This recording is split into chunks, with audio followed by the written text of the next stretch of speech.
नून league के कायद नवाज शरीफ ने कहा है कि परवेज इलाही ऑडियो लीक का मामला अफसोसनाक और संगीन है। उन्होंने इस मामले को जुडिशल कमीशन ले जाने का मुतालबा किया। वो लंदन में मीडिया से बातचीत कर रहे थे।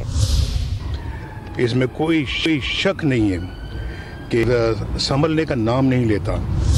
तो मैं तो समझता हूँ जी कि ये बहुत ही अफसोसनाक है, बहुत संगीन है और इसका हर तरीके से भरपूर नोटिस लिया जाना चाहिए। ये साहब पाकिस्तान सुप्रीम कोर्ट जो पाकिस्तान बार कौंसिल है, इसके अलावा लोअर हाई कोर्ट बार ने मुतालबा किया है कि सुप्रीम जुडिशल काउंसिल इसका एक्शन ले और उनके खिलाफ केस भेजा जाए। क्या समझते हैं कि उनके खिलाफ एक्शन होगा और उनके खिलाफ ये केस भेजा जाएगा? ज़रूर भेजना चाहिए जी, ये को पूछने वाला सवाल है। और जो इन्होंने किया है, अगर ये भी नहीं करना कि सुप्रीम जुडिशल काउंसिल में इनका केस नहीं भेजना तो फिर क्या करना है? अगर उनका नाम नहीं भेजना तो मेरा नाम भेज दें। ये भी मेरे से पा दो और इसका इल्ज़ाम भी मुझ पे धर दें आप।